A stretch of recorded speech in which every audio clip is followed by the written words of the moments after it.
Hello, everyone. Welcome back to my podcast, Reaching New Heights, with me, Megan Gallagher.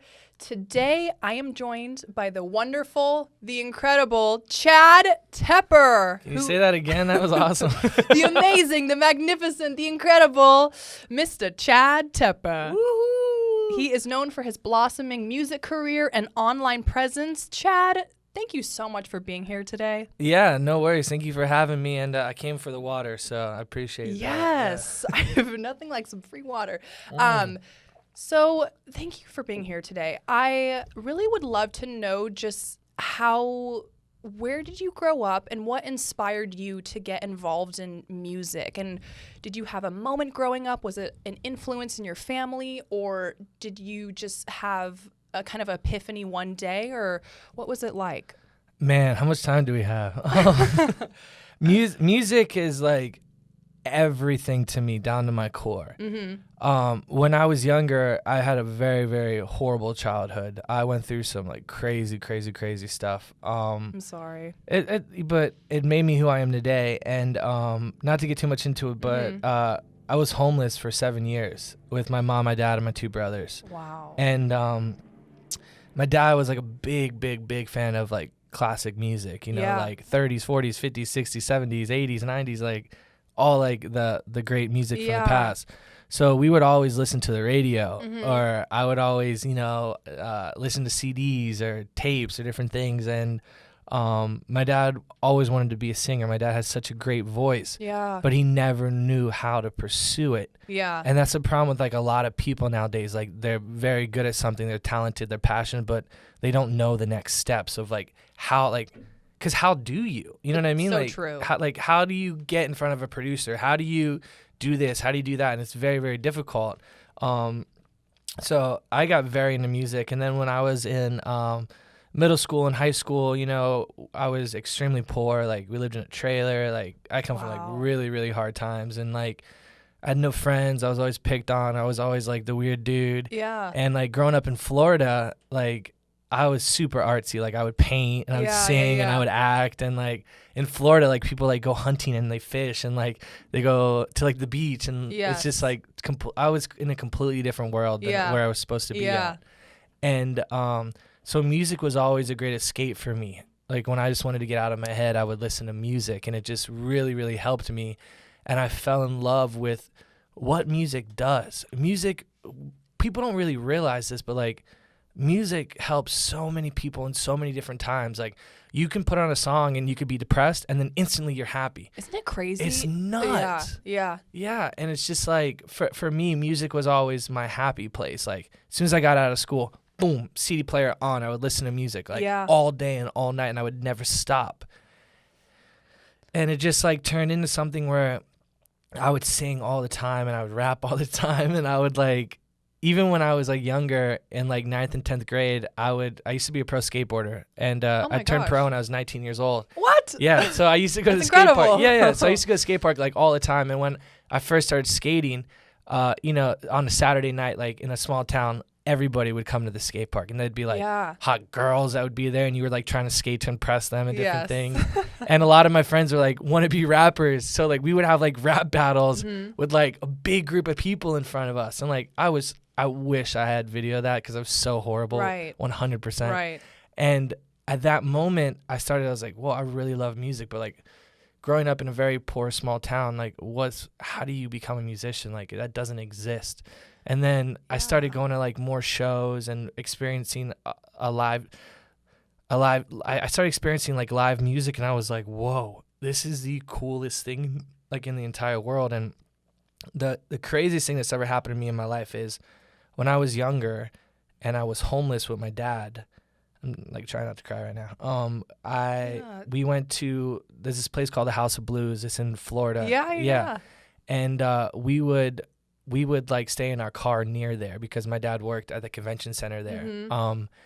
And some like weekends we would walk around like the House of Blues area because it was like a big like festival area where they had like food and drinks and all that stuff. And me and my dad would sit in front of the doors and listen to people playing live music inside because we couldn't afford to go in. And then you fast forward 10 years, and then I sold out that same venue. And like that, and my mom and my brother were up like in like the side stage, like up in the rafters, like watching me perform in front of, 3,000 people. And it was so surreal because literally you go back 10 years and I was in front of the doors listening to live music outside because I couldn't afford to get in. And then you fast forward and I'm selling out the same venue. Like it's insane. I mean, I just feel like those moments, they're so magical and they're so full circle, and it just shows you, I mean, whatever you want to believe in, if it's God, if it's universe, source, higher power, something, there's just like a way that the law of attraction, things happen just full circle manifesting. It's like that was your destiny. And I'm sure for you, it's those pinch me, this is real life. It's wild. I had a dream 5 years ago, and I always have random dreams. I had a dream that I was on stage performing in front of like 10,000 people. And at that point, I never recorded a song. I was never in the studio. I never took music seriously.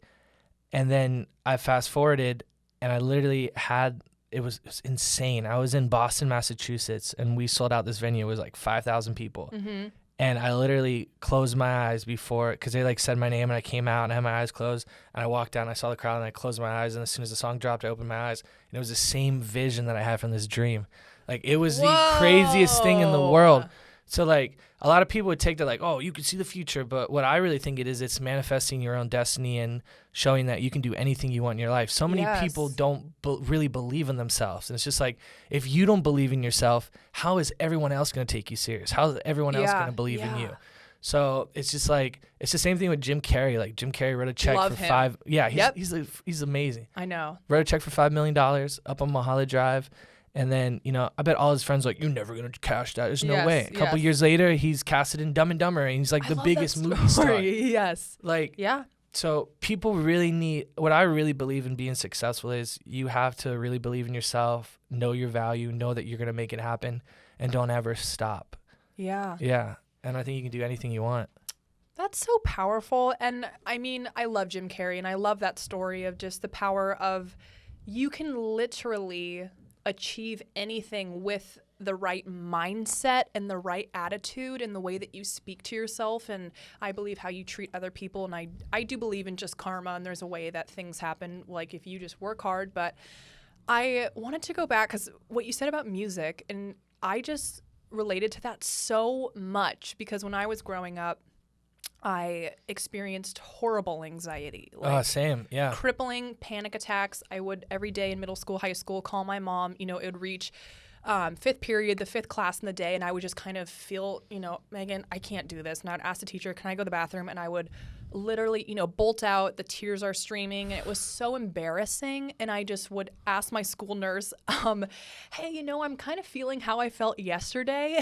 And I think I have the stomach flu. I feel hot and shaky. And she was so confused, and I felt so embarrassed and just alone with it. And I remember my mom would say, Megan, you're doing this to yourself, though. You are creating the thoughts that are making you have the chemical, physical reaction.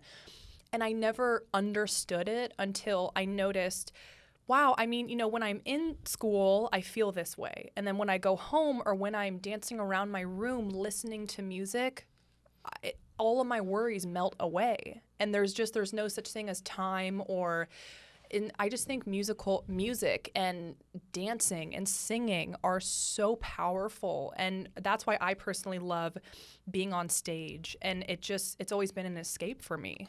Yeah, music is definitely a gift from God, 100%, because it's so weird because what I always tell people is what I do for a living, doing social media and singing and doing music, I want to help you escape from your day-to-day life. Yeah. Even if it's for 10 seconds, 2 minutes, 3 minutes, I want you to laugh and forget about all your worries and all the bull crap you got to deal with and just take a breath and relax.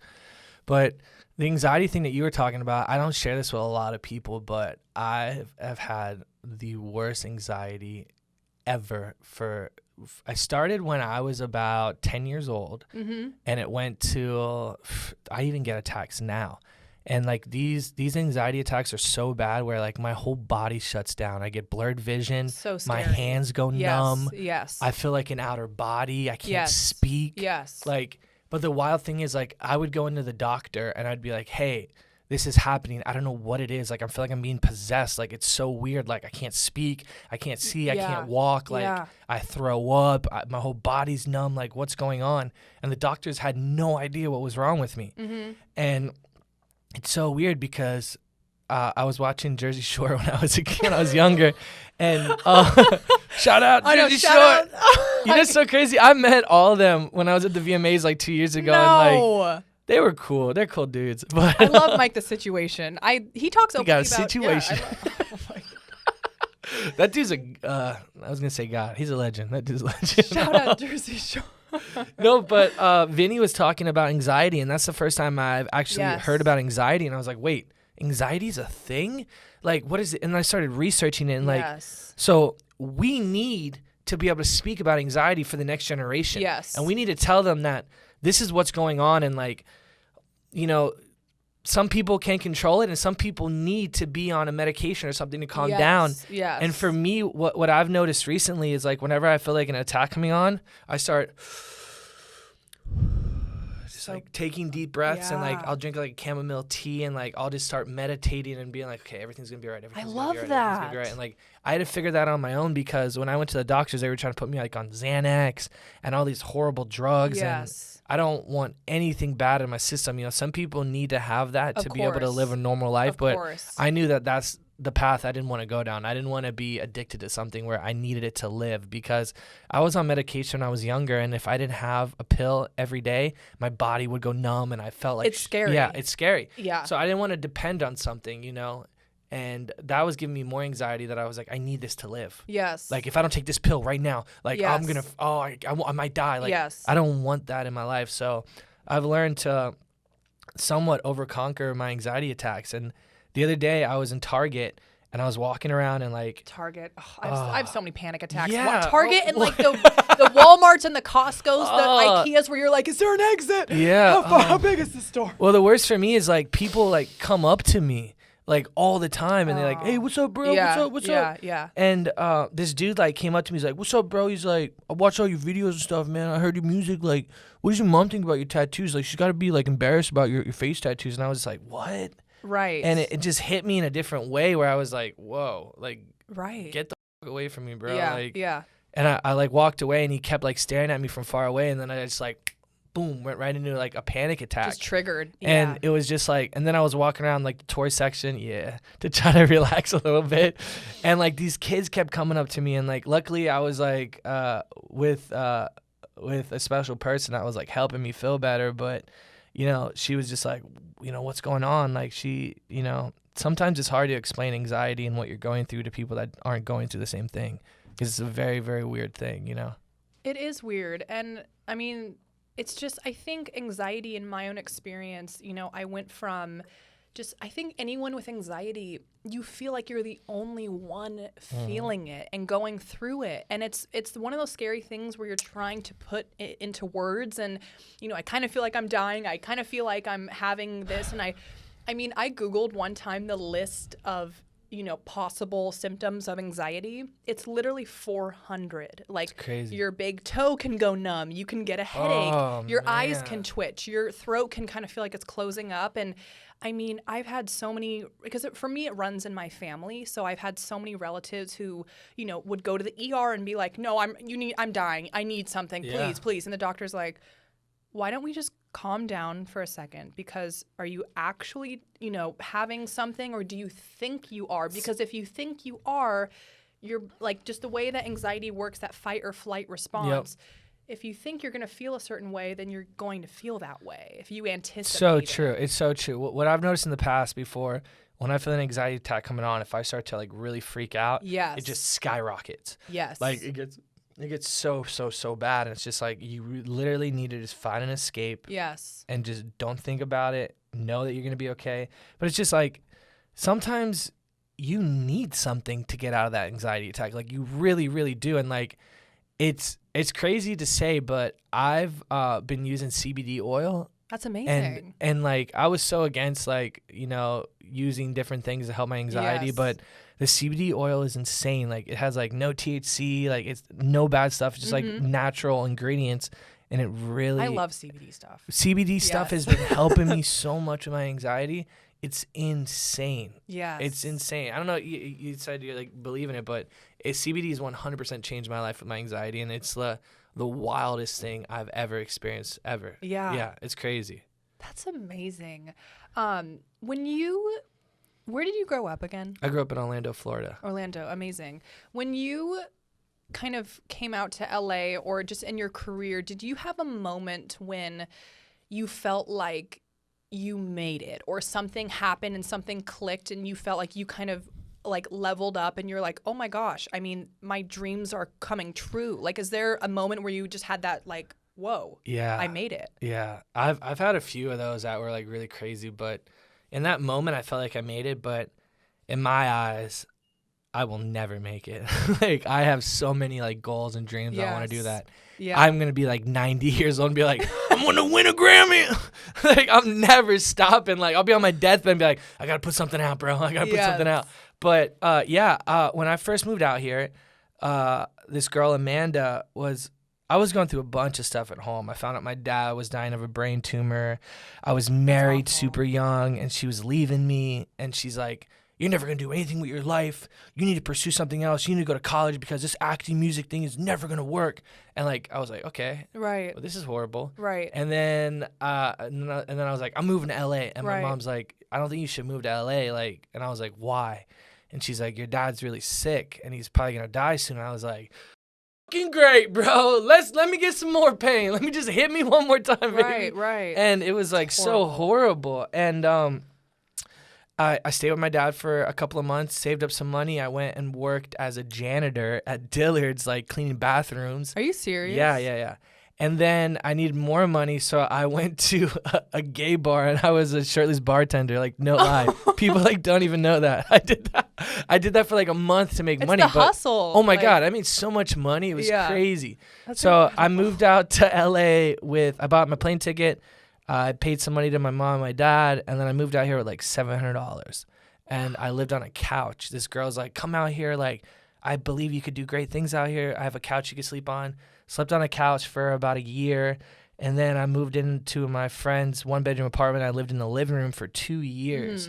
And I worked at a coffee shop. And like the whole time I was working at coffee shops, I was going to auditions for TV shows and movies and commercials. And I would book like little things here and there. And yeah. And then I would book like a few things that would make some money. But I was working at this coffee shop and my manager was like, you keep calling out for auditions. You keep doing this and that. You've been at this coffee shop for a couple of years now. You don't want to lose this opportunity. Right. Like, if you call out one more time, I'm going to fire you. Right. Like, trust me. Like, I think you're talented, but I don't think you're going to make it. And I don't think that you should waste your time and give up a great job like this for your dreams. Like, just You're a like, hater, you bro. negative Yeah, energy vampire. But there's so many people like that. And like, I told her on the phone, I was like, yeah, I understand. And then, but at that time, my social media was growing and growing. Yes. At that time, I think I was at like 100,000 followers, and it kept going and going and going. And then you're like, I'm on a one-way train. Yeah, but town. people still didn't believe it, and I quite didn't understand what all these followers really meant. I didn't understand because there's so many people with millions and millions of followers that are completely broke because they don't know how to monetize, or they're not good businessmen. Right. Like business people. Sorry, my bad. 2020. They don't know how to run a business. They don't know how to really be successful. You can be super famous and be super broke. Like I literally loaned so much money to so many of my friends that you think would be super rich. And I never realized it's that. Wild. It's wild. And I mean, nothing negative about it, but Yeah. I just personally never realized, like, as I'm growing my following, there's just, ways to be smart and to follow your passions, of course, but to make money in creative ways and to really be adamant about it, though. Yeah, it's wild. What I've noticed is you want to have multiple sources of income. Yes. So I had this catchphrase, "Don't come for me," that I would say all the time, like on social media. So I came up with T-shirts that had an alien ship on the back, said "Don't come for me," and I was like, you know what? I don't think I'm gonna sell a lot, but let me just put them up on my Instagram, Yes. swipe up, and see what they sell. Yes. So I was still working at the coffee shop. I had about $100 to my name, And I get a call from the people that are helping me sell these shirts. And they're like, yo, man, like, you're selling a lot of shirts. And I was like, what? What are you talking about? And he's like, bro, you've sold a lot of shirts. And I was like, okay, like, when is my check coming in? How much is it? Yeah. And he's like, bro, you have a check for $20,000. And I was like, what? $20,000? Yeah. My jaw dropped. Yeah. Yeah. And I was like, don't play with me, bro. And he's like, no, bro, like, you sold a lot of t-shirts. And I was like, and these t-shirts were like $20. So like, I don't even know how many I sold, like I don't know, thousands. Like, it's wild. And literally, I had this event the next day that I was doing with, this is when I was like hanging out with Jake Paul. I don't know if you know Jake Paul. Yes. Yeah. And I was doing this charity event the next day. And I literally had a job that I had to do at the coffee shop the next day. And Jake was like, bro, what do you want to do? Do you want to come to this event? You want to go to the coffee shop? And then I got that phone call. And I literally called my manager. I was like, yo. Yeah. Do you remember when you said, like, I wasn't going to do anything? Well, like, I'm telling you right now, I quit. And, like, you need to stop being so negative to people because what I just made in a day is what I would make in 2 or 3 years. Right. So I was like, so don't tell people they can't chase their dreams. Or don't like, project your negativity onto other people because maybe you're unhappy in your own life. Do you know what's so crazy? Sometimes I go in that coffee shop just to like reground myself because sometimes I get super like out there, you know, like if I make a lot of money one day or like if I'm super successful in something that I do or if I do something big, like, you know, I don't ever want to have an ego. I don't want to ever think I'm better than anybody. So I like to go back to where I came from and get grounded and like realize that I'm a real human and like I'm not better than anybody. I'm the same. Yeah. So I go in there. This is the best part. And she is still working there. And I walk in. She's like, hi, Chad. How are you? I see you're doing great. And I was like, I'm doing fantastic. I ordered a drink and I tipped her $100. And good for you. Yeah. You know what? And like, I always, I don't know. I was gonna tip more, but like my girl was just like, you know what? Like she was so rude to you. Like don't even bother that. But it's just so crazy that people that want to put you down that don't see what you see, and people that can't make the jump because. To be successful in life, you have to make a jump at one point in your life. Yes. You have to say, you know what?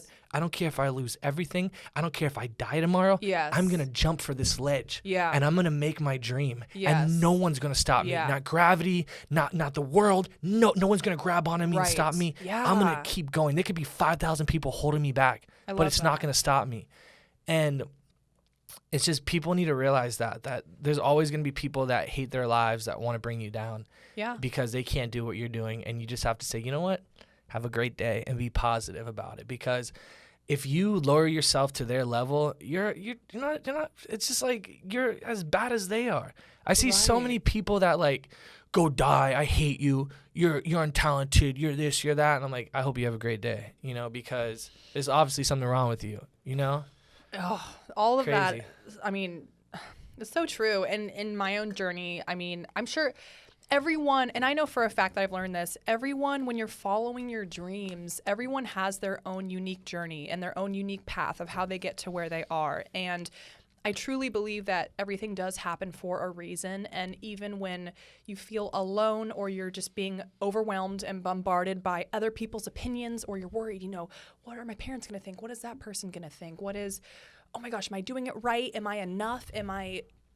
Just take a breath. And like what you said, it's so powerful, the going back to your roots and regrounding yourself and thinking, I love doing that all the time when I feel, you know, I'm being triggered or I get caught up in kind of the, am I enough? Am I going to, it's like, Megan, girl, come on, girl, bring the leash back in and think, you know, what would 16-year-old Megan think? I really, it sounds weird, but I sometimes will literally just look through old pictures of myself just to make that connection of like, look at how far you've come, Megan, and be pumped up about yourself. You have to do that. And like when I go and I reconnect with myself, like I rode the bus for years. Like now I have 2 Mercedes. Like it's wild, bro. It's so crazy because you know your day-to-day life, you're just like, oh this is normal.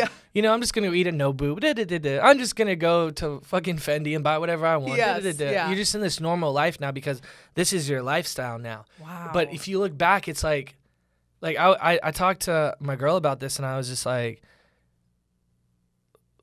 4 years ago, like I had like $3 in my bank account, like, and I would eat like ramen noodles. Like, how do you go from that to like, it's just, it's nutty. It's like the craziest thing. Like, I looked at my Postmates like history on my phone, and like I spend, I don't want to say $10,000 or $15,000 a month on Postmates. And it's just like, that's what I would make in like 2 years, a couple of years ago. And it's like, I'm spending it on Postmates. And it's just, it's so wild because like money can mean so many things. Money can mean I'm going to go buy an expensive car, or money can be freedom, or money can be happiness. Like in my opinion, I think if you spend money on stuff that helps you, like for me, I'm super busy, so I don't have time to cook. Yes. So me ordering Postmates helps me make more money because the time of me cooking and going grocery shopping and all this BS, I can be making music, or I can be finding out my next business idea, or doing this, or working harder. Yeah. You know, and it's the same thing with like, you know, I have a puppy and I have somebody come walk my dog twice a day, which like some people are like, bro, that's such a waste of money. But if it's like, bro, that's an hour, 2 hours a day that I could be, you know, doing something better to make more money, where I can just pay somebody $30 to walk my dog. And it's like, I'm creating a job for them. I'm giving them money, and I have more time to make more money. So it's just, I saw this Gary Vee interview, and he said to be successful, there's two major things you need to do. Forget about what everybody has to say about you. Oh, and number two, so hard though. So it's so hard to really like practice every day. Like when you're Megan, what did Gary Vee say? Yeah, exactly. Like, so forget what everybody has to say about you, because it doesn't matter at all. Yeah. And number two, stop spending money on stupid shit. And it's so true.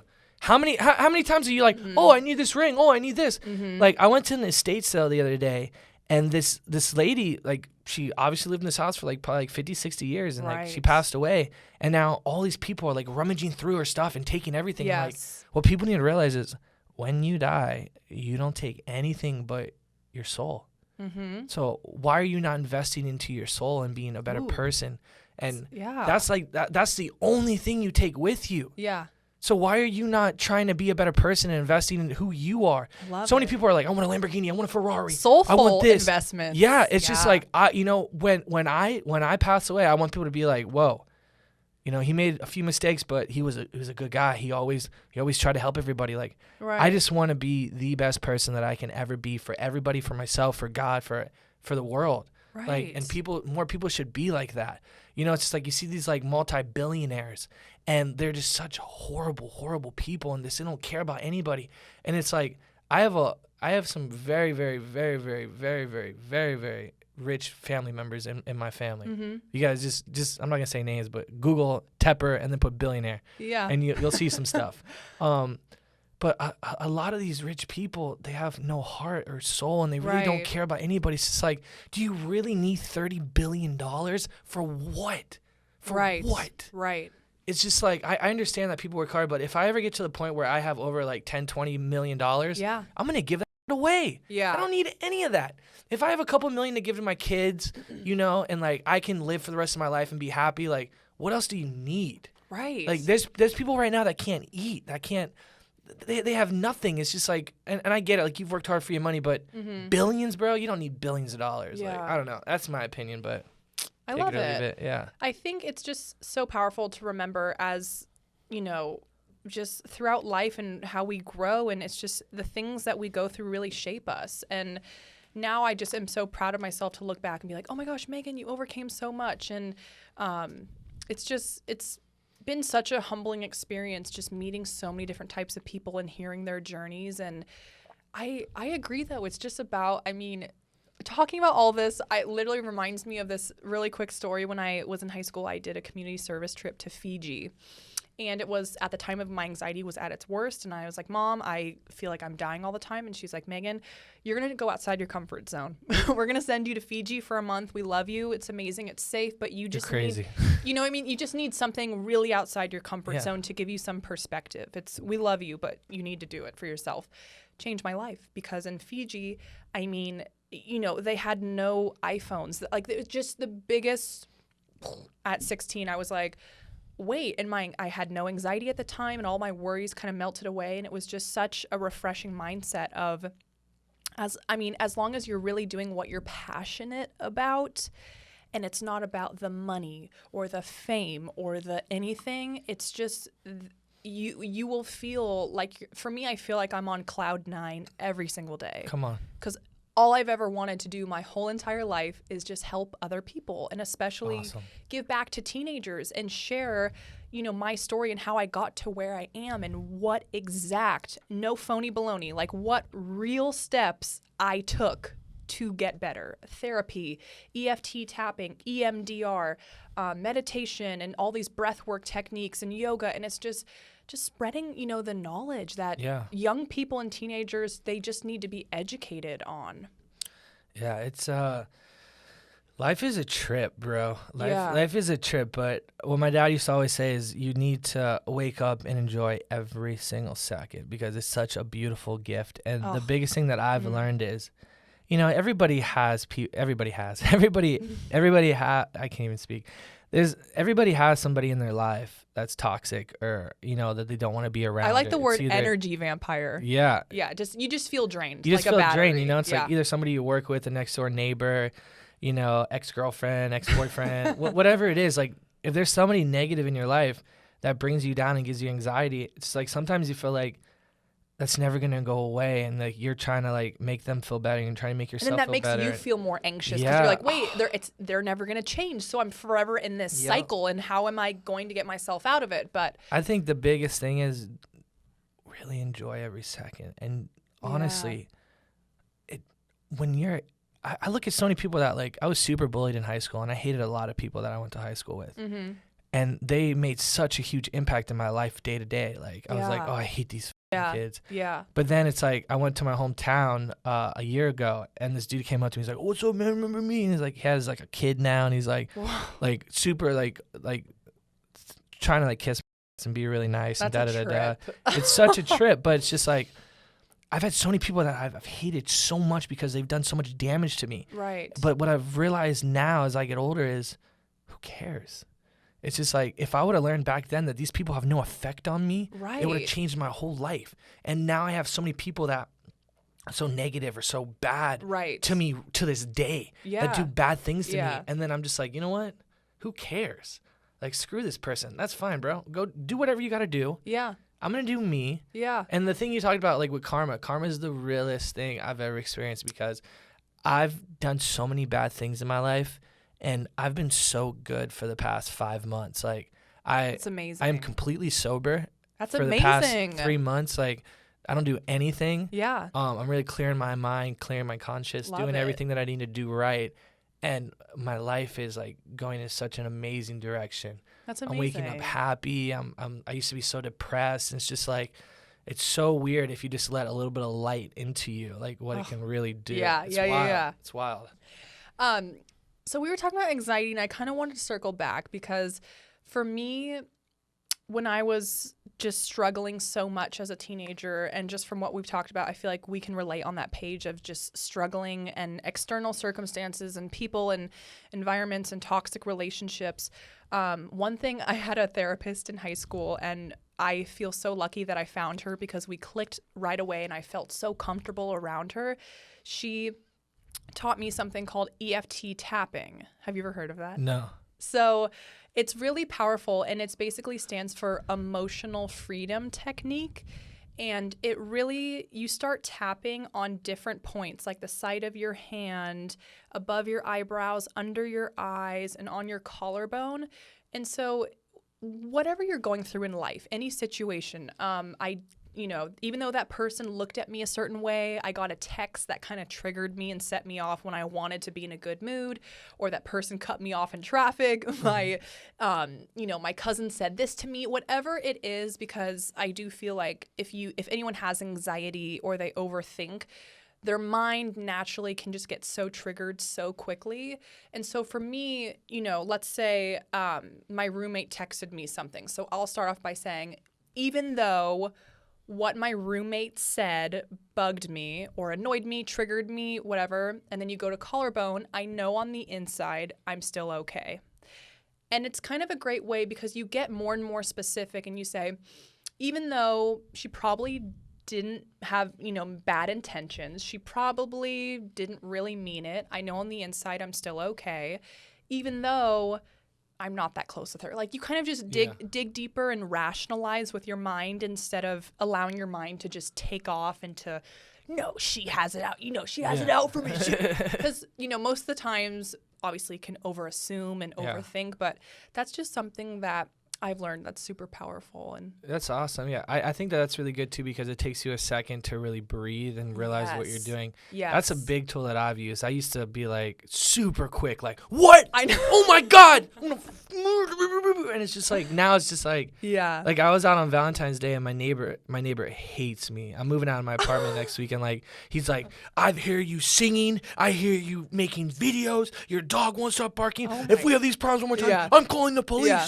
And like, I was at this very nice, expensive dinner with my girl, and I was like, bro, that's it. I'm going off on this dude. And I was like, you know what? Put my phone away.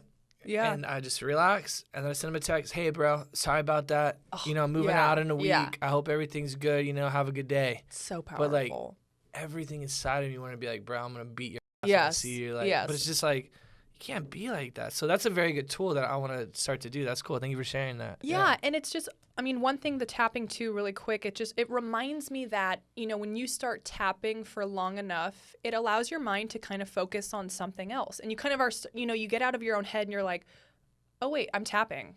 You're doing something. That's why I think people, when they have anxiety, they can bite their nails or pull their hair or something, like pick or itch, because it's an outlet and it's a release. I always go like this. Yeah. People think Oh my gosh, the cracking, everything. And if let's say, because a lot of my audience members and fan base, they're all teenagers and young adults, and I get DMs on the daily of just, Megan, I'm struggling. I want to follow my dreams, or this person's being negative. If we had a teenager calling in right now who felt like they were struggling in their life, or they were at a place where they just needed an ounce of positivity to just help them kind of get that confidence back, what would be your best advice?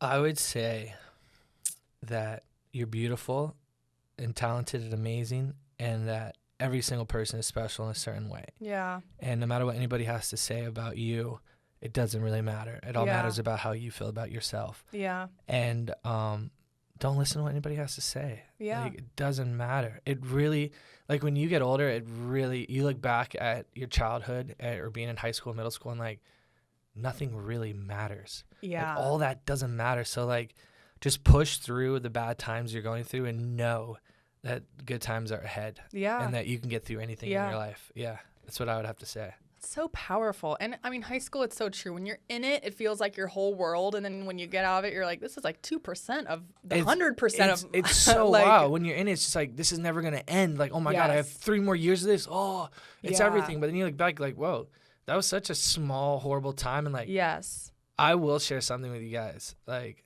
the coolest people in high school are the biggest losers when you get out.